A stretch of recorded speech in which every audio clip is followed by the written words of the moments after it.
chier. Bonjour à tous, ça me fait plaisir de vous retrouver pour ce nouvel épisode. On commence avec le flic de Beverly Hills sorti en 1984 avec Eddie Murphy. Axel Foley est un flic au caractère bien trempé et adepte des méthodes peu conventionnelles. Originaire de Détroit, il se rend à Beverly Hills pour enquêter sur le meurtre de l'un de ses amis. Malgré les réticences de la police locale, Axel ne se décourage pas et va tout faire pour résoudre l'affaire, quitte à mettre la ville en bordel. Il découvre un complot criminel de trafic de drogue, et avec l'aide de 2 policiers, il va tout mettre en œuvre pour résoudre l'affaire, et venger son ami.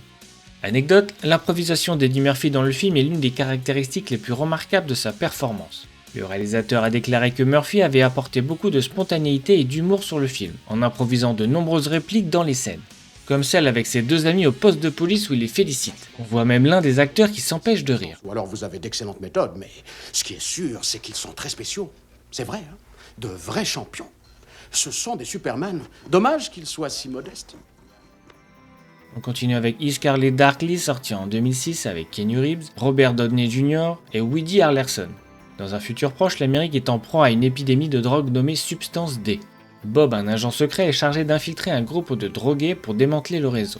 Pour mener à bien sa mission, il doit porter un costume de camouflage qui le rend méconnaissable. Mais sous l'effet de la substance D, Bob commence à perdre la tête et se méfier de ses propres collègues. Entre réalité et hallucination, Bob doit tout faire pour sauver sa peau et découvrir la vérité sur cette mission qui l'a peu à peu transformé. Comme vous l'avez remarqué, le film a un style particulier. Cette technique s'appelle la rotoscopie, qui consiste à redessiner les personnages et les décors à partir de prises de vue réelles. Les animateurs ont employé le logiciel Photoshop pour redessiner les personnages et les décors. Plusieurs films ont déjà eu recours à cette technique comme Alien 3 ou encore Godzilla sorti en 2014, mais dans une moindre mesure uniquement pour certains plans. On passe à La Cité de la Peur sorti en 1994. Le film met en vedette le trio comique Les Nuls composé d'Alain Chabat, Chantal Lobby et Dominique Farrugia. L'histoire suit Odile de Rey, une attachée de presse qui accompagne l'équipe du film d'horreur qui s'appelle Red is Dead pour le Festival de Cannes. Dès leur arrivée, une série de meurtres énigmatiques débute, semant la terreur parmi les participants. Odile fait équipe avec Serge, un garde du corps maladroit, et Simon Jérémy, un acteur en herbe un peu limité intellectuellement. Le film a été tourné en juillet en grande partie à Cannes, mais en dehors de la période festivalière. Pour recréer l'ambiance du festival, pas moins de 800 figurants étaient présents pour le film. Le film contient aussi de nombreux running gags et des clins d'œil à plusieurs films cultes, dont certaines scènes sont parodiées, comme Basic Instinct, Pretty Woman, Terminator ou encore Point Break. Sarah Connor. C'est à côté. Et comme de par hasard, c'est notre prochain film. Point Break sorti en 1991 avec Patrick Swayze et Kenny Reeves. Johnny Utah, un jeune agent du FBI, est chargé d'infiltrer un groupe de surfeurs surnommés les ex-présidents, car ils sont soupçonnés de commettre de multiples cambriolages dans la région de Los Angeles avec des masques de président. Il s'initie rapidement au surf et découvre que les sportifs vivent en cercle fermé. Il parvient à se faire accepter et fait bientôt la connaissance de Bodhi, le maître à penser du groupe, qui ne cherche qu'une chose, la vague extrême. Pendant le film, Patrick Swayze n'a pas eu besoin d'un cascadeur dans les scènes de chute libre. L'acteur pratique à la perfection cette discipline. Pour lui, c'est un sport plutôt sûr, contrairement au surf où l'acteur a failli mourir plusieurs fois, et s'est même brisé 4 côtes lors d'une déferlante de vagues. Savoir qu'il existe un remake sorti en 2015 qui revisite un peu le style du film, avec des scènes et des sports plus extrêmes, tout ça aux 4 coins du monde. Le film a le mérite de proposer quelque chose de différent, on aime ou on n'aime pas. Personnellement, je préfère la première version. Et vous, qu'en pensez-vous ? On reste dans l'univers de l'océan avec La Vie aquatique sortie en 2004 avec Bill Murray, Owen Wilson et Cate Blanchett. L'histoire suit Steve Zissou, un célèbre océanographe et documentariste. Il se lance dans une expédition pour retrouver et venger la mort de son partenaire tué par un requin jaguar, une espèce encore inconnue. Avec son équipage excentrique, il part à l'aventure à bord de son bateau, le Bellafont, traversant les océans à la recherche de cette créature mythique. Pendant leur voyage, l'équipage va devoir faire face à divers obstacles et des rencontres surprenantes, notamment des pirates et des chercheurs d'épaves, et même des rivalités entre les membres d'équipage.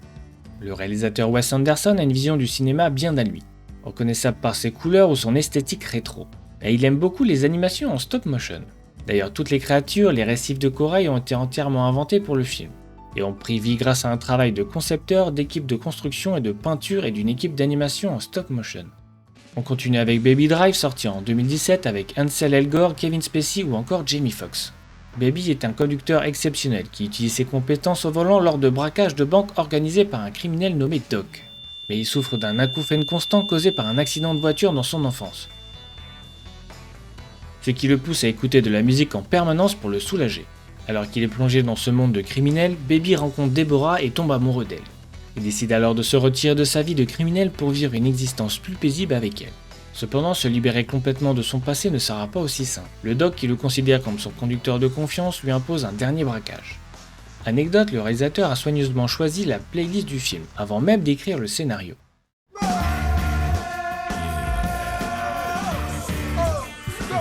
Il a ensuite incorporé les chansons dans le film en synchronisant l'action, le dialogue et les mouvements des personnages avec la musique. Les scènes de poursuite en voiture dans le film ont été réalisées sans utiliser d'effets spéciaux majeurs, avec une chorégraphie au millimètre près. Edgar Wright a préféré opter pour des cascades réelles et des prises de vue pratiques. Cela pour donner un aspect plus authentique et immersif aux séquences d'action. On plonge dans les profondeurs avec Abyss, sorti en 1989 de James Cameron. Heurté par un objet non identifié, le Montana, un sous-marin nucléaire se retrouve sur le bord d'une faille, à plusieurs centaines de mètres de profondeur. Pour participer à l'expédition, la marine américaine réquisitionne la plateforme pétrolière expérimentale Deepcore.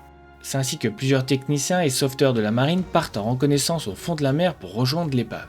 Mais un étrange phénomène lumineux attire leur attention qui présage d'une incroyable découverte. L'équipe du film a dû faire face à des conditions de tournage très éprouvantes. 40% du film a ainsi été filmé sous l'eau. La production a construit la station Deepcore dans un centre nucléaire désaffecté, un réservoir de 13 mètres de profondeur, recouvert de bâches et de billes noires isolant le tournage de la lumière du jour. Les acteurs ont réalisé l'essentiel de leur cascade, en restant sous l'eau dans le froid pendant plus de 10 heures par jour. Un vrai cauchemar pour certains, comme Ed Harris qui à plusieurs reprises a été en grande difficulté proche de la noyade. Pour les plus téméraires d'entre vous, il existe une version longue du film qui propose 30 minutes supplémentaires, qui approfondit certains personnages et des scènes qui valent le coup. Passe au Géant de fer, un film d'animation sorti en 1999 de Brad Bird. L'histoire se déroule dans les années 50 et suit les aventures d'Hogarth, un jeune garçon, qui découvre un énorme robot extraterrestre échoué dans la forêt près de sa maison. Hogarth se lie rapidement d'amitié avec le robot et décide de le protéger des autorités qui cherchent à le détruire. Au fil de leur amitié grandissante, Hogarth découvre que le robot est en réalité un outil de guerre extraterrestre, qui par chance n'est plus opérationnel sauf quand on l'attaque. Mais le garçon va tout faire pour sauver son ami et protéger sa ville de la menace qui pèse sur elle. Le Géant de fer a été animé à la main, une méthode qui est de plus en plus rare. Les animateurs ont dû dessiner plus de 110 000 dessins pour créer le film. Dire qu'à sa sortie, il a été un échec commercial. Mais il est maintenant considéré comme un classique du cinéma d'animation pour les petits comme pour les grands.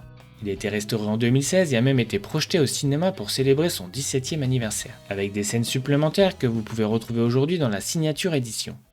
On passe du côté de l'horreur avec The Thing sorti en 1982 de John Carpenter. L'histoire se passe dans les années 80 au cœur de l'Antarctique.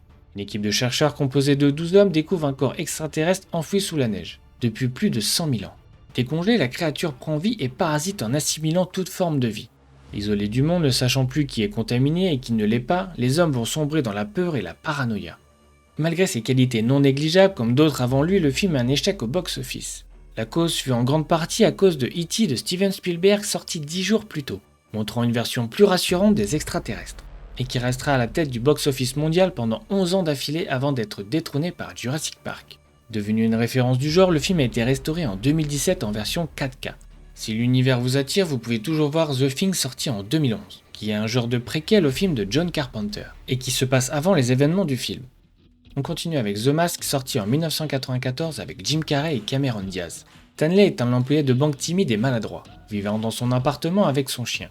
Un soir, il fait la découverte d'un masque mystérieux qui lui donne des pouvoirs surnaturels, et le transforme en un personnage comique et extravagant appelé The Mask. Avec son nouveau look, il se met en quête de vengeance contre ceux qui le tyrannisent, et part à la recherche de l'amour de sa vie. Mais ses actions ne vont pas plaire à la police ou aux gangsters de la ville. Serre-moi fort, Johnny. Cameron Diaz a fait ses débuts au cinéma dans ce film, dans le rôle de Tina. Elle a été découverte par le réalisateur alors qu'elle travaillait comme mannequin. Dans une scène supprimée du film, on peut découvrir que ce sont des Vikings qui ont enterré le coffre avec le masque, qui appartient au dieu Loki. La réplique iconique du film était reprise dans le film Venom en 2018. Et en 2020 dans le film Sonic par Jim Carrey lui-même. Merci d'avoir regardé, n'hésitez pas à me dire ce que vous avez pensé des films, à vous abonner, à liker, à partager la vidéo et je vous dis à la semaine prochaine. Vous voulez un whisky? Oh, juste un doigt. Vous voulez pas un whisky d'abord?